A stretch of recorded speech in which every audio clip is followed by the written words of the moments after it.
All right, guys. Sorry about all that. Some technical difficulties to start off right off the bat as usual. So, hello and welcome to another episode of the Couch Warrior podcast. I'm your host as always, Mike. I hope everything's working well, guys. If anything's off, like the video, the Wi-Fi, if it's laggy or if the audio's off, please let me know.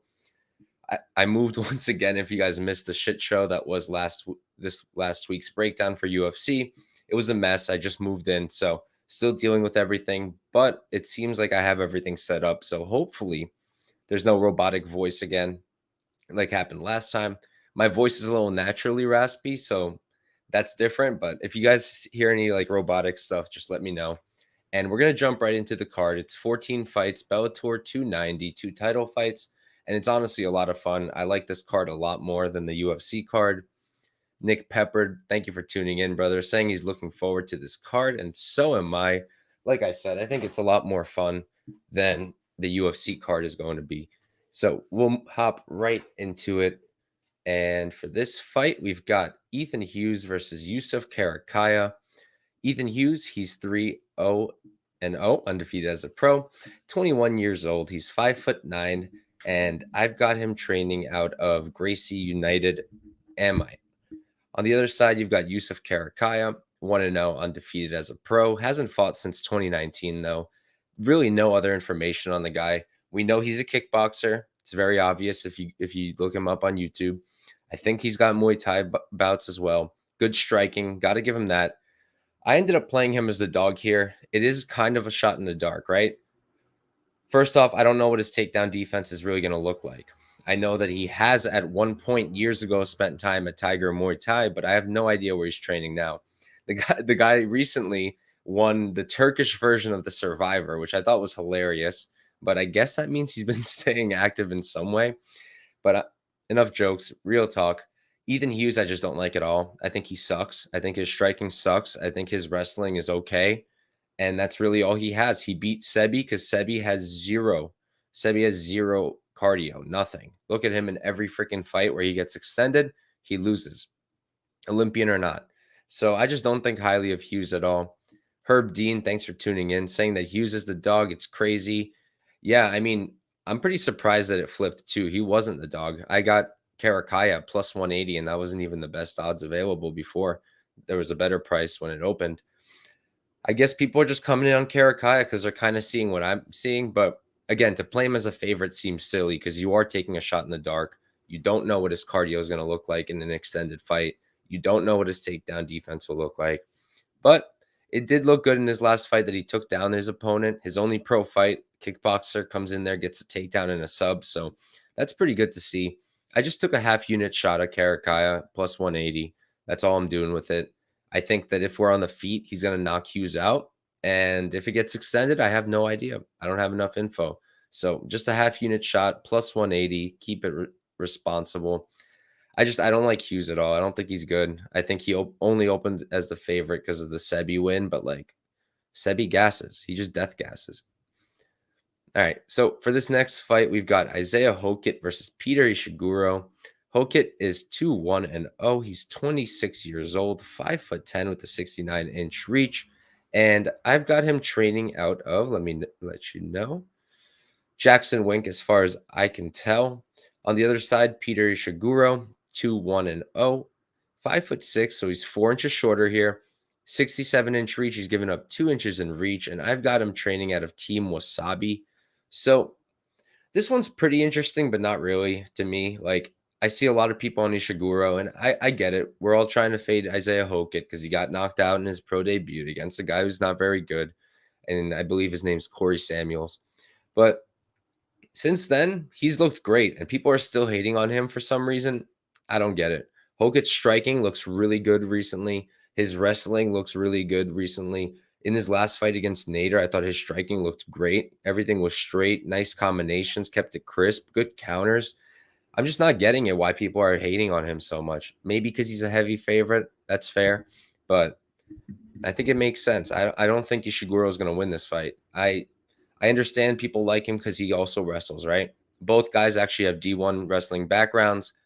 I'm not that familiar with wrestling as a sport itself. I did wrestle, but I don't follow it. So I'm not sure really who's got the better credentials. But as far as I see in fights, it looks like Hokit is the better wrestler. And I think he's the better striker too. I don't like the striking of Peter Ishiguro. He's very not very, but he's pretty one-dimensional as I see it. He really just goes for the wrestling, and his striking is meh. Like, he didn't look good against Caspel on the feet at all. And then on the ground, yeah, he got a few takedowns, but he couldn't really keep Caspel down, and he ended up getting finished himself. So it wasn't a good look at all. I think Hokit is just better on the feet, better wrestler, better everywhere. So I'm not really seeing how Ishiguro wins this. Maybe if Hokit death gasses somehow and Ishiguro is using his wrestling to keep it up, but he's not a better striker. So, and I don't see him out grappling Hokit like offensively. So I'm going with Hokit. I did parlay him up with someone we'll talk about later. And I also parlayed him with the Tyra Aguilar fight doesn't go to decision this morning, actually, for 0.7 units. I almost said 7 units, but no, 0.7 on that parlay. And it's all posted on my Bet MMA page if you guys want to check that out. And we're going to move on to the next fight. This one is so tempting on the dog, and I know a lot of people are on it, and I don't blame them one bit. We've got Jaylon Bates versus Jornel Lugo. Bates is 6-0, undefeated as a pro. He's 26 years old, 5'10" with a 74-inch reach, and he's training under the McKee family. Jornel Lugo, he's 8-1-0, 27 years old. He's 1 year older. 5'9", he's 1 inch shorter, 72.5-inch reach. He's given up 1 inch in reach. And for his camp, honestly, I couldn't confirm or deny what it says on Tapology. So we're going to go with Combat Club. And here, it's really interesting to me because they opened up Bates as a pretty heavy underdog, and he's still there. It's like plus 265, plus 255. He actually opened up plus 185, so he became a bigger dog. And I guess I kind of get it because Jornel Lugo has shown a lot of good stuff. Like, he looks very good. His striking is very solid, keeps it tight, doesn't really swing and miss a lot of strikes. And his wrestling is very solid as well. Obviously, he didn't stand any chance against Sabatello. Sabatello's a stud. Bates does not wrestle like Sabatello. But Jornel Lugo has very good wrestling. Honestly, the first time I watched him, I was more impressive than the second time I taped this fight because I don't know. I feel like against Lee, right? Like, I remembered him being a very good striker, Lee not landing much at all. He does move away well from shots, but Lee was landing. He was landing quite a bit. And I don't know, just not a great look. Bates is going to have that reach advantage. He does strike long, but the thing is, Bates also, he doesn't lead enough. His output is kind of low. He throws these crazy kicks. He's very confident in them. I don't love those. Realistically, I see him throwing a bunch of kicks, getting taken down by Lugo. His scramble ability for Jaylon Bates, though, it's really, really good. His Brazilian Jiu-Jitsu is really good. He's got, 4 submission wins, really nice back takes. His armbar against Zisano was nasty. Really like that one. But Lugo also has good BJJ. He was threatening it on Kevin Lee. I'm pretty sure he actually subbed Kevin Lee. It was like weird. He had his back, and is it Kevin, or am I just mixing it up now? But regardless, Keith Lee, he had his back, and he was choking him out. Round ended, and then Lee just dropped. He was like out pretty much. Ref called it. Then Lee got tight. Whatever. Either way, Lugo also really good Brazilian Jiu-Jitsu. Yeah, I mean, I lean Lugo as the pick. I think he'll probably be able to, outstrike Bates on the feet. I just think he's crisper, more technical, better output. And on the ground is where I think he can get funky. I think Lugo will get him down, but I think Bates might scramble really well. He might end up on top. He'll probably threaten a few submissions. The only bet that I'm interested in here is the Jaylon Bates submission prop. I believe it was at plus 800 the last time I looked at it. Let me double check. Nah, it's plus 600, which is decent. It's kind of how I see him winning this fight. I don't really see him edging a decision against Jornel Lugo, because if anyone's going to be on top position more, I think it would probably be Jornel, not Bates. But as for a sub, that's something I'm curious about. Plus 600, maybe for 0.2 units to win 1.2. We'll see. If I play it, I'll post it. The pick is going to be Lugo, but I wouldn't bet him at these odds. I think the value's on Bates. and we're going to move on to the next fight real quick. Prince of Mischief, what's up, brother? Tommy Unders had to take some baits at plus 310. Yeah, that's phenomenal. Herb Dean saying I saved my underdog plays for Neal and Larkin. Yeah, I'm not on Larkin, but Neal was something that was giving me fits. We'll talk about it soon. And Keith Lee. All right, Prince of Mischief, appreciate you. All right, so we're going to move on to the next fight here, and we've got Darrion Caldwell versus Nikita Mikhailov. This is another one that's like a really interesting matchup, and one where we've got an underdog a lot of people like. I thought I would have liked more than I do. I probably won't get there, but here we've got Darrion Caldwell versus Nikita Mikhailov. Caldwell is 14-6-0, 35 years old, 5'10" with a 73-inch reach, and he's training out of Sanford MMA. Mikhailov, he's 9-2-0, 24 years old, so he's going to be 11 years younger here. 5'8", he's 2 inches shorter, 70-inch reach. He's given up 3 inches in reach. And I've got him training out of Tiger Muay Thai actually recently, which is great. I'll start it this way. I like Mikhailov here, but there's no shot I'm betting him as a favorite like this. I'm kind of pissed that I can't watch his Barzola fight because I really need to. I don't remember it. I saw it live, but I don't remember at all what happened. I know he lost, but I don't remember if he got out grappled. I don't remember how bad he gassed. I don't remember when he gassed. So it's kind of annoying, and that's like partially why I didn't want to play it, because if I could see that, that would help me a lot to see, can he defend these takedowns that are going to be coming. I know he gassed. I know Caldwell also gassed against Barzola. That fight I could watch. It's just, yeah, I would really have to know that, because on the feet, I think it's Nikita Mikhailov all day. I think he's the much better striker. He's very tight, keeps it really slick. Just a very technical striker, good output. I really like what he does on the feet and on the ground too. His striking is really good ground and pound. His grappling is solid. I like his takedowns. He's got good trips and sweeps. You can see that Sambo background really coming out.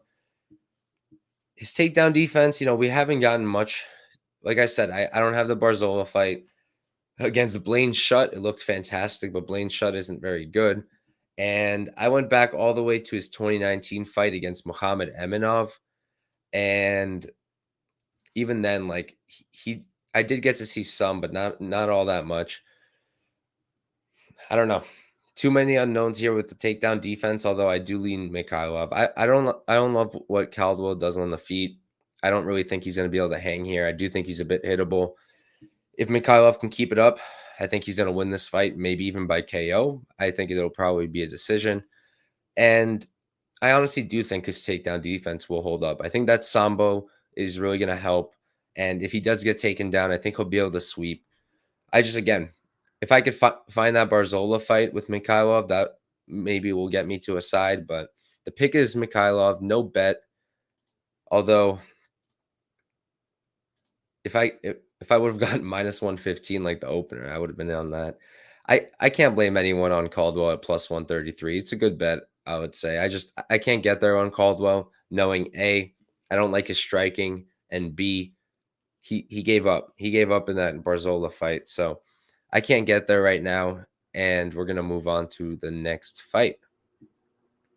Also, the age. I don't love 35 years old for Caldwell at bantamweight. Not a great look. All right, this fight is another one that it's honestly pretty interesting. Diana Avsaragova versus Alejandra Lara. Avsaragova, she's 24 years old, 5'7" with a 65.5-inch reach, and I've got her training out of Akhmed Fight Club. That's according to Sherdog, at least. Lara, she's 9-6-0, 28 years old, so she's going to be 4 years older. 5'7", same height, 69-inch reach. Going to have a 3-inch reach advantage, just about. And I've got her. I don't have her camp from Instagram, so we're going with Lobo MMA Team Grasso.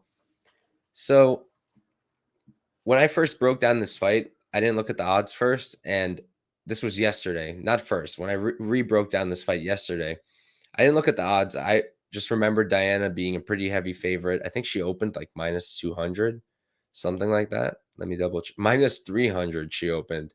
So I remembered her being a heavy favorite. So I was kind of just looking at it, but from the angle of like attacking the dog in Lara. And there's a lot of things I like for Lara here. You look at Avsaragova, right? And her like technique wise, I think she's way better here. I think her striking is extremely technical. Her counters are just nasty. I really like what Avsaragova does on the feet. And she's got a really high level wrestling background. We're talking master of sport and wrestling in Russia that requires over 100 bouts. So we know she's experienced on the ground. She almost never uses it in MMA, though. I had to go back like all the way to one of her first regional fights, and she did use it there. It's very strong, very technical. She's a good grappler, just doesn't go to it. The issue with her is she's been fighting only opponents way smaller than her. She hasn't fought anyone bigger than her, which Lara will be. And even then, she's getting hit. The last woman she fought was 4'11" and was landing. Not all the time, wasn't winning the fight by any means, but she was landing. Lara is going to have a lot of length here, and she's going to be able to hit Avsaragova from range, which Avsaragova is not used to. I'm going to switch to Diana. The last name's just too much. Diana's not used to that. She's not used to getting hit at range like that because it just hasn't happened to her yet. So I feel that this fight, maybe Diana will look good in the beginning, but I think she's going to get frustrated as the fight goes on with Lara landing from range. But if Diana decides to wrestle, I think it's all her. Like, you just look at Lara. How does she lose fights? When she gets out grappled. Otherwise, she does well. She does well in the feet. She's good. Her fight against the girl was really good, honestly. The Japanese woman. What's her name? Gonna pull it up real quick because I don't remember.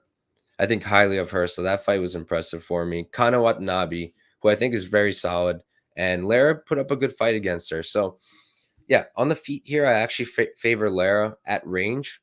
In the pocket, in close, I think it's definitely Diana. I'm just not sure how much damage she's really going to cause there. If she chooses to wrestle, I think this is all Diana. I think she can win this fight that way. I'm just not sure that she's going to go to it. But you look at Lara, right? She got taken down by Joanne, who is actually a pretty decent wrestler. But then she also got taken down a bunch by Deanna Bennett and lost that fight too, which was not a good look. And Bennett is also a smaller sized woman, like Diana Avsaragova. So I don't think just because Lara is bigger that Diana won't be able to get her down. I think she will. I'm not going to spend too much more time on this fight. My pick is going to be Diana, but no play from me here. I am kind of tempted on her if she keeps staying at the dog odd range, but it's been all over the place. I don't think I'm going to end up getting there. So we're going to move on to the next fight. All right. For this one, I spent a ridiculous amount of time on this fight for no damn reason because I don't even have a bet on it. I was really trying to figure this one out. Tommy unders, Caldwell hasn't looked good for a while. Yeah, man, I agree with you. And my guy, Big Steve, what's good, brother? Thank you for coming on. So this fight, Grant Neal versus Karl Albrektsson. Grant Neal, 7-1-0, 27 years old, 5'11" with a 74-inch reach. And I've got him training out of Easton Training Center. And Albrektsson, he's 13-4-0, 29 years old. He's going to be 2 years older. 6'2". He's got a 3-inch height advantage, 76-inch reach, a 2-inch reach advantage, and he's fighting out of All Stars as far as I know. So yeah, like I said, this fight I've been going back and forth, back and forth, back and forth. Last night I convinced myself that I like Neal and I'll probably play him. This morning I decided I'm just not going to do anything. So this is the way I'm looking at this fight. Albrektsson, other than his last fight where he kind of just gave up, has looked fantastic recently. I think he's been doing really well, just on the feet, on the ground. He's looked great against good competition. Yakshimuradov, that was a good fight and a good win, in my opinion. Just his last fight, what was the guy's name? It was Brant Moore, I think. I have it written down. Yeah, it was Moore. And other than that fight, who has Karl Albrektsson lost to, right? Phil Davis in 2019, because he tried to outgrapple Phil Davis for some damn reason. Jiri in 2017, and Valentin Moldavsky in 2016. That's it. The Karl Moore loss, if you watch that fight, the first round, he almost kills Karl Moore. At the end of the round, he's got him in the clinch, drops an elbow right behind the ear, and Moore just drops to the ground. And the ref, I'm like, he called it off. He went like this. So Albrektsson starts to celebrate. Then like the commentary team is saying like, okay, it's over. And then the ref changes his mind. It's not over. They're fighting more.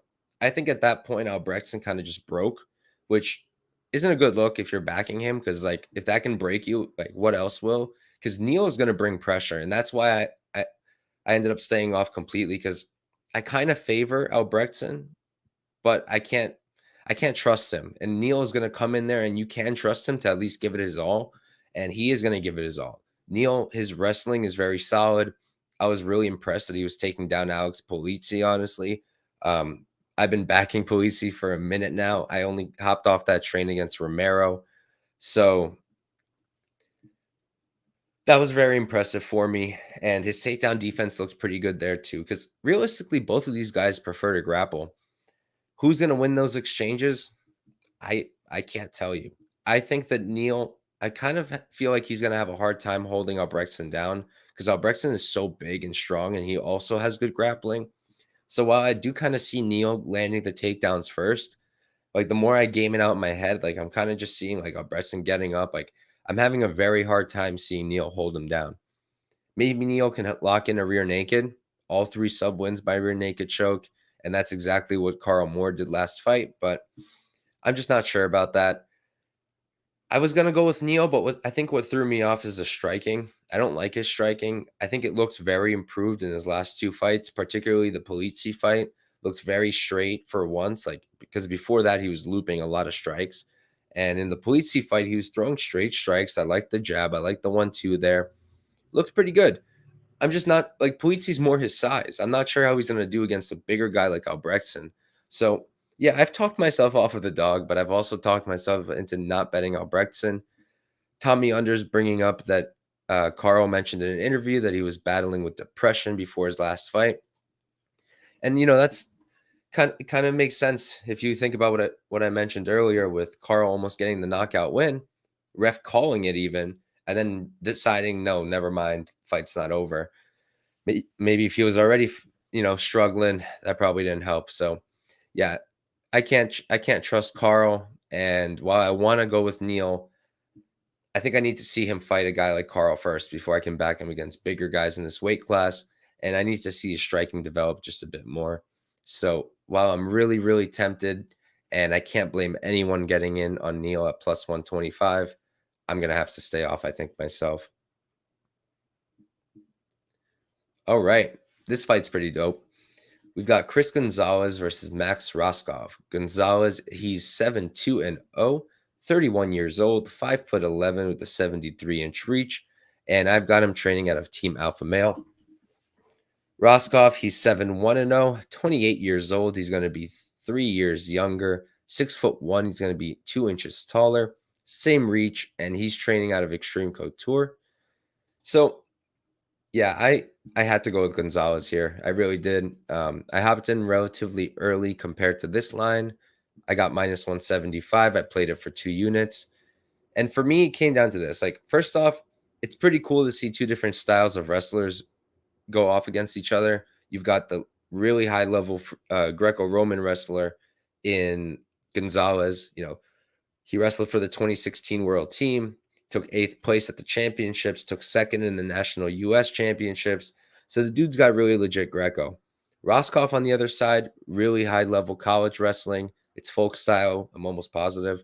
2-time NCAA qualifier, 2016 ACC champion.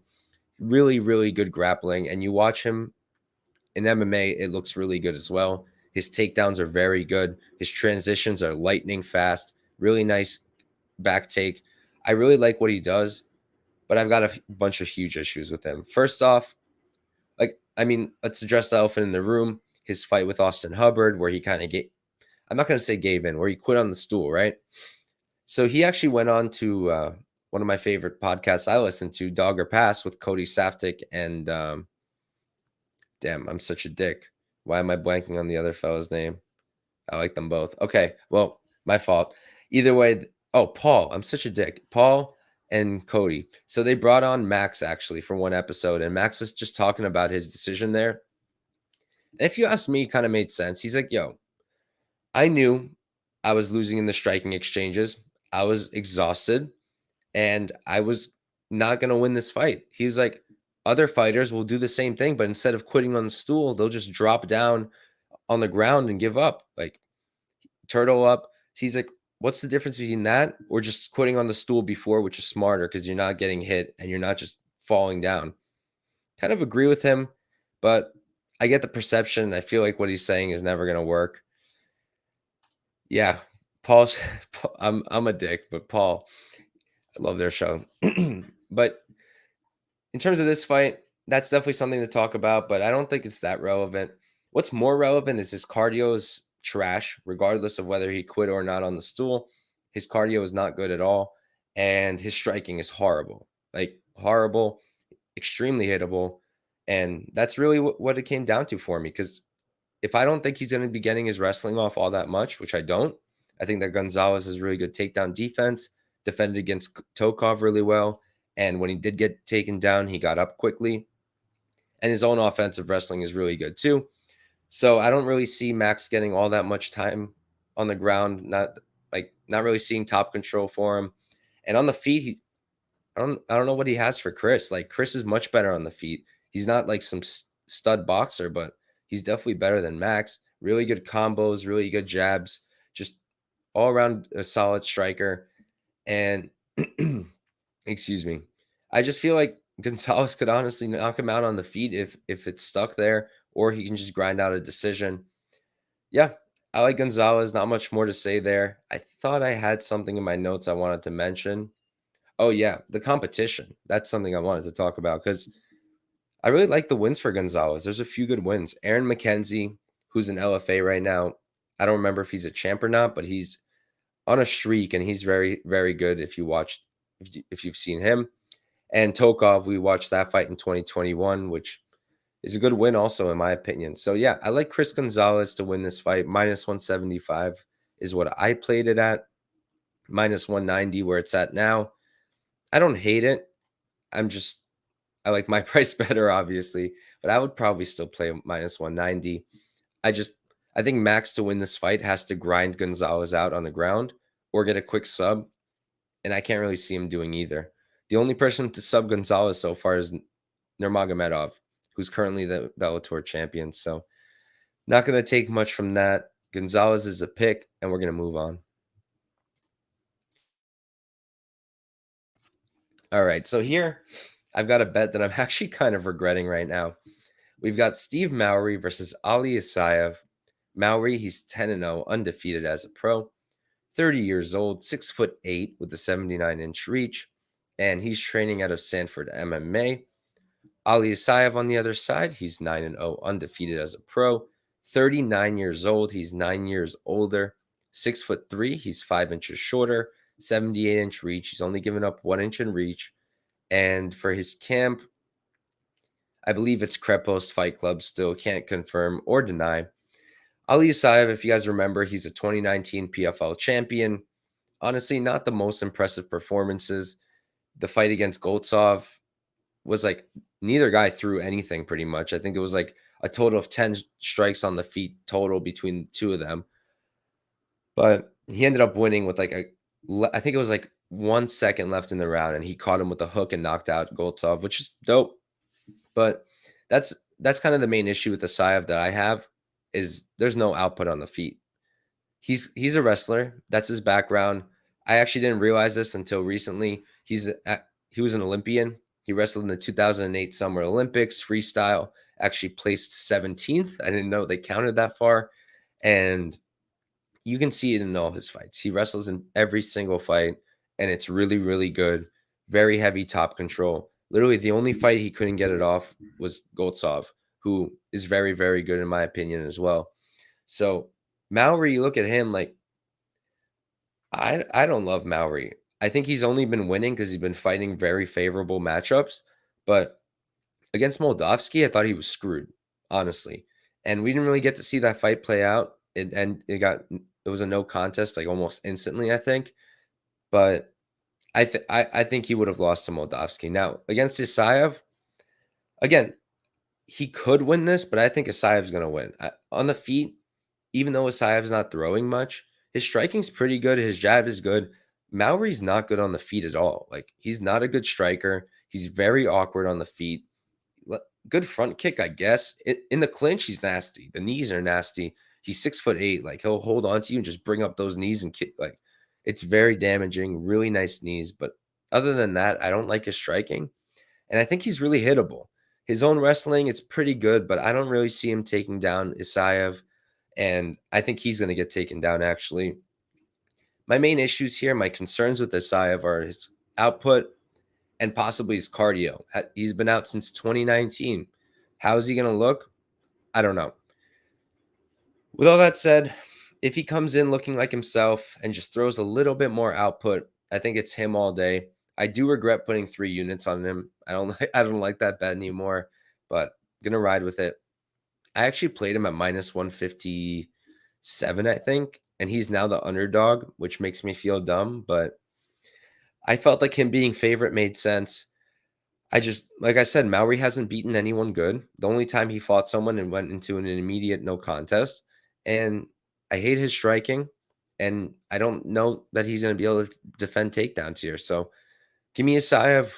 I guess a Mowry upset wouldn't be surprising. It's not even an upset now that he's a favorite, but I'm going to stick with my pick. I'm going with Ali Isaev to win this. Probably, I'm thinking ground and pound TKO at some point.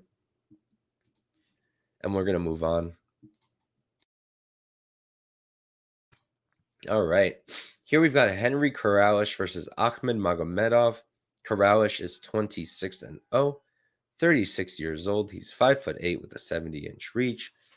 And I've got him training out of Fight Ready MMA. Akhmedov, he's 10-0, undefeated as a pro. 26 years old, 5'8" as well, 10 years younger. 68-inch reach. He's given up 2 inches in reach. And as for his camp, I've got KHK actually. That's where our guy Mohammed Mikhailov trains out of. So you got to think he's getting good looks. And, for a second here, I actually thought that maybe Corrales was a live dog. Because you look at the Parubchenko fight, and it's kind of a similar matchup, but I think Magomedov is better than Parubchenko. Corrales, I think, is actually the better striker here.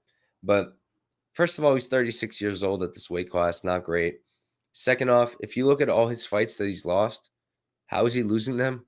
He's getting out grappled. Even the Campbell fight. Pretty sure he got dropped there and then got subbed. But again, it's always by being out grappled. Darrion Caldwell dominated him on the ground. Even Parubchenko was able to find some success early on the ground. And that's why I think Magomedov is maybe shouldn't be this wide, but why I think he is going to dominate. His wrestling is very intense, very elite, strong top pressure, good top control. I would like to see maybe a little bit more work from the ground, but overall, I think he does a lot of good work down there. And I do think he's just going to win this fight via grappling. Whether it'll be a finish, I'm not sure. He's got 5 sub wins. Corrales been sub 3 times, but I don't know if he's going to get that. We're going to see. All I've really done with it is I parlayed him with one guy we're going to talk about soon. Other than that, I didn't really want to do anything with this price tag. I was thinking maybe his KO because all his finishes are by sub. He's never knocked out anybody. And those are exactly the kind of guys I like to back for the KO because it's going to come eventually, whether it's on the feet or on the ground and pound. And it's the ground and pound angles that I really like. Magomedov by KO, TKO is plus 700. And I think that's a decent look. I might get there because if he's on top of Corrales for an extended period of time, what's to say he can't get a ground and pound TKO? I think he can. So the pick is going to be Magomedov. Not going to be the dead horse here. I do think Corrales is a better striker. I just don't think it's going to remain there for long. So we're going to move on. I'm going to have an unpopular opinion here. A lot of people, literally everyone I'm seeing is on Lawrence Larkin. I don't get it, personally. So here we've got Lawrence Larkin versus Muhammad Berkamov. Larkin, he's 24-7-0, 36 years old, 5'11" with a 72.5-inch reach. And I've got him training out of Millennia MMA. On the other side, you've got Muhammad Berkamov, 29 years old. He's going to be 7 years younger here. 6 feet tall. He's 1 inch taller. 73-inch reach. They got the same reach, and he's training out of Sanford MMA. So, look, these guys just fought, and the fight ended in no contest because Burkhamov got hit with like downward elbows, I think, on the back of his head, and then he wanted out, I guess, and the fight ended. What I'm not understanding is why people are looking at that fight and being like, I need to back Larkin now. What am I missing here? Like, I get some people are kind of reading into it like, yeah, Burkhamov just wanted out, so he took the no contest. Okay, aside from that assumption, what about that fight like made you want to back Larkin? He got taken down immediately, got held down for almost the entire time. Yeah, he ended up starting to get back up, and that's when he hit him behind the head. But I struggle to look at that fight and see what everybody else is seeing. I like Burkhamov quite a bit. I think he will take down Larkin. I think he's going to out wrestle him probably for the whole fight. I don't necessarily know if he's going to get a finish, but I do think he'll dominate on the ground. On the feet, yeah, I favor Larkin. I don't really love Burkhamov on the feet. Output could be better. Good jab, though. I like that. But I don't think he's going to keep it on the feet for long, and I don't think he's like way outmatched. I think he could hang. But I will say Larkin is definitely the better striker. Definitely in range, he's the better striker. Maybe inside the distance, he's a better striker. At range, I'm not sure. Like, you look at Larkin, like, in his last few fights, he was getting hit a lot, too. It's not like he's, like, just beating up these guys. Against Carvalho, he was getting hit a lot. I noticed that his chin was up, so I don't get it. Like, all right, sure. If Burkhamov can't get it down, maybe he'll struggle to win the fight. But even then, I still think he'll probably win. And I don't think he's going to struggle all that much to keep it on the ground. So give me Burkhamov. And if anybody can explain to me how they're looking at the last fight between these two and are convinced that Larkin is the side, just let me know. Because it feels like I'm going crazy. I'm missing something because everybody else is loving Larkin. But we're going to move on. They call it a draw? Weird. All right. So this is another one where I feel a little crazy, but I'm starting to see people's side. We've got Naaman Gracie versus Dante Shiro. Gracie is 11-4-0, 34 years old, 6 feet tall with a 74-inch reach, and he's actually at King's MMA now. Shiro, he's 9-4-0, 29 years old, so he's going to be 5 years younger. 6 feet 1, he's 1 inch taller, 73-inch reach. He's given up 1 inch in reach, and he's training out of Chosen Few Gym. That's the same gym as Alex Politze. So I don't know. I feel like Shiro, I honestly thought this line should be wider. That's what I thought. And when I saw Naaman Gracie at minus 275, I was like, don't mind if I do. And then real quick, I taped this, kept looking at it. And then I was like, all right, I don't want to put more than 2 units on him. I'll just parlay him. I have a parlay with him and Magomedov for 1 unit at minus 151, and I have a parlay with him and Hokit for 1 unit at minus 156. Just 2 chalk parlays, 1 unit each. And this is what I'm seeing. I just, like, you look at Dante Shiro, and his claim to fame in Bellator is pretty much that he went to a split decision with Logan Storley. And yeah, I mean, he extended Storley. He gave him some looks that he hadn't had to deal with yet. But overall, he looked good, but not high level, not like elite. Maybe he's the better striker here. I actually kind of like what he does on the feet. Keeps it nice and straight. He's able to strike long. And Gracie, he could be a little loopy. I kind of like his striking too, though. He's got a good 1-2. Jabs good. Combinations are good. I just don't love the way he loops a bit. And I feel like he could be kind of hittable. Goiti was just beating him up on the feet. But he's been looking really good himself. Shiro, yeah, I guess maybe he might have a range striking advantage here, but I honestly wouldn't go that far. I think it'll probably be relatively close. Shiro is good in the clinch. I'll give him that. But I don't think he can out-grapple Naaman Gracie. I'm not seeing that. I think that Naaman is going to be the much better grappler. I think he will be able to get Dante Shiro down. We've seen him get taken down by, Storley's a different story. Oh my God. And Luka Paklet, yet to be seen. He's a good grappler. That was a crazy sub. But I do think Gracie can get him down. I think Gracie probably could submit him. Maybe Shiro can make it close if he extends the fight. Gracie has shown a tendency to kind of slow down and look worse and worse as the fight progresses. But overall, I think it's Gracie. I think Shiro's going to probably have to knock him out to win this fight, or like somehow exhaust him and win two of the last rounds. But I'm not seeing it.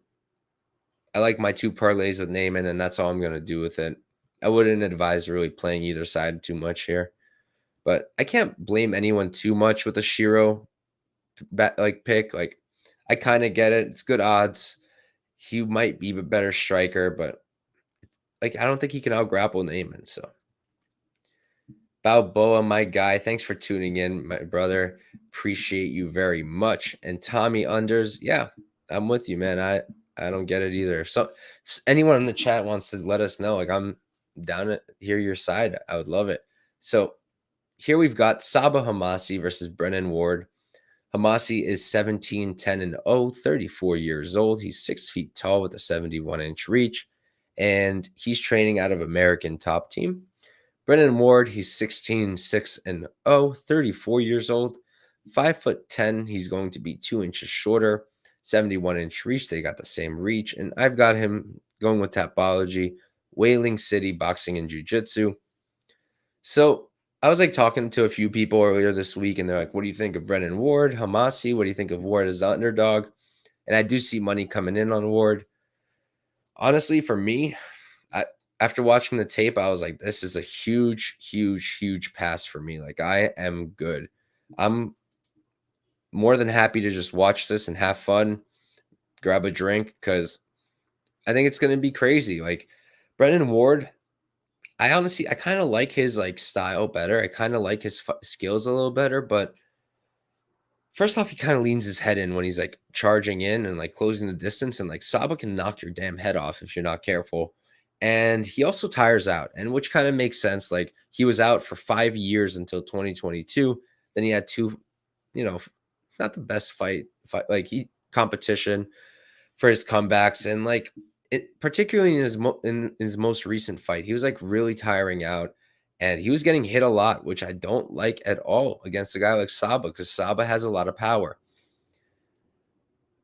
Yeah, just a pass for me, really. Like, on the feet, technique-wise, I think I favor Ward, but right now I kind of favor Sabah because I feel like he's going to be less hittable. Ward is going to be very hittable, and while Ward will slow down, Sabah not so much. And then in terms of the grappling, that's going to be something really interesting to watch because I really do like the wrestling of Ward, and maybe he can get it off here. I don't really have much of a strong opinion here. I think violence is obviously the clear answer, but let me check. It's probably like minus 600. Yeah.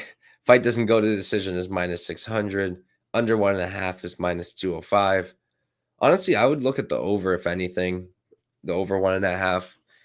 If Brennan Ward chooses to wrestle, we might see a lot of fence time. Maybe the fight will get extended, but I'm not going to spend a lot of time here. If I had to pick a side, I guess I'm going to pick Sabah as the pick. If I had to make a bet, I would do Ward, but I don't want to. So Sabah will be the pick, I guess, and we're going to move on to our first title fight. So for this fight, we've got Johnny Eblen versus Anatoly Tokov. Eblen is 12-0, undefeated as a pro, 31 years old. He's 6'1" with a 74-inch reach, training out of American Top Team. Tokov, 31, 3-0, 32 years old, so he's 1 year older.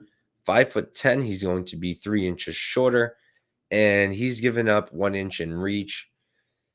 And I believe he's training out of Fedor Team. So for this one, honestly, like I can do this one relatively quickly. If this fight was 3 rounds, I'd be all over Tokov, and because it's not, I have to pass. That's really all it comes down to for me. I think that on the feet, Anatoly Tokov is significantly better. I think he's much more technical. He's got much crisper striking. I just like what he does on the feet way, way better. Whereas Eblen, like he's decent on the feet. Jab is pretty good. 1-2 is pretty good. He's got a crazy right hand, but other than that, I don't really like his striking. So if we were 3 round, if this was a 3-round fight, I'd love Tokov because I'm relatively confident that he can do well defending takedowns in the beginning. The issue with him is his cardio. His cardio is absolute garbage, really. Like, he starts to slow down end of round 2. By round 3, he's really beat. And like, he'll still come out okay and end up winning fights, but like, you can clearly tell that he's tired. And if I remember correctly, I don't think he's ever gone 5 rounds. No, he never has. And I think that Eblen is going to be able to start taking him down. I think that Eblen is going to be able to wear on him.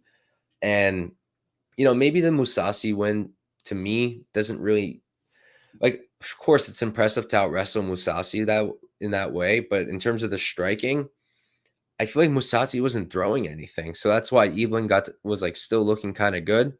But I was talking to my guy Steve, actually. He was in the chat earlier. He brought up a good point. He's like, he probably wasn't striking because Eblen rocked him early in the first, and that's a good point too.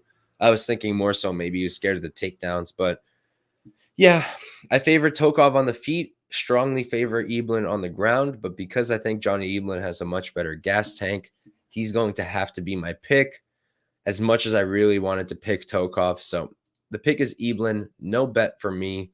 Plus 220 on Tokov was really tempting, but I couldn't get there.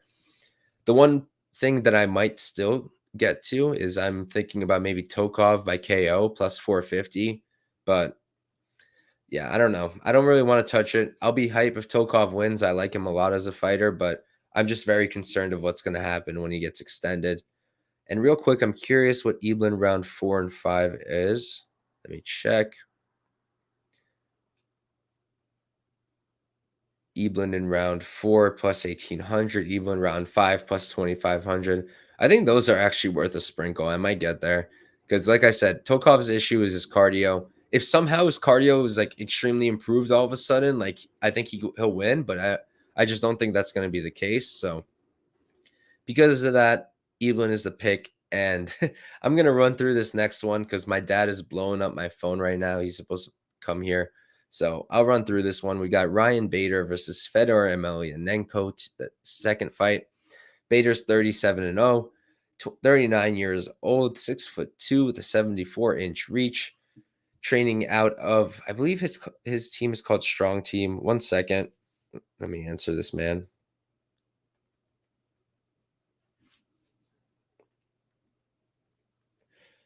Okay. I believe it's called Strong Team where he trains, but I could be wrong. Fedor Emelianenko, 46-0, 46 years old, 6 feet tall. He's given up 2 inches in height, 76-inch reach, got a 2-inch reach advantage. And he trains under himself, I guess, Fedor team. And look, for this one, I have to favor Bader because if you look at it, like since they last fought, Bader has had 5 fights and over an hour of fight time, whereas Fedor, he's had, 4.5 minutes over 2 fights. So really, there's a difference there, and like the opponents are another huge difference. Like Ryan Bader is fighting pretty good competition, except maybe Cheek Congo, whereas Fedor, he's fighting not such good competition. Johnson, I guess he's decent, but yeah, I mean, the only thing I'm looking at here is a Fedor KO, like my guy Tommy said in Balboa. It's the only thing I'd be interested in here because, first off, I don't think Bader beat Moldavsky. That was classic home cooking. And against Cheek Congo, I guess he looked all right, but like he's also old. He's 38 years old. It's not like he's not super old. And he just took Cheek Congo to decision. Cheek Congo's 46. So while I do think Bader wins, if I'm going to bet anything, it's only going to be Fedor KO because I think he could get it. Dude has hands. Dude hits really hard. And yeah, you can point at it and be like, Bader got a quick 30-second knockout, but flash knockouts happen a lot, and then they often don't play out the same way the second time. So what happens if he doesn't get that flash KO? Fedor is hard to take down. That we know. So yeah, give me Fedor round 1 KO. Do it for us, buddy. And that's it. I got to run now, guys, and have a good one. Good luck with all your bets. Make sure to run back all my UFC breakdowns, and peace out.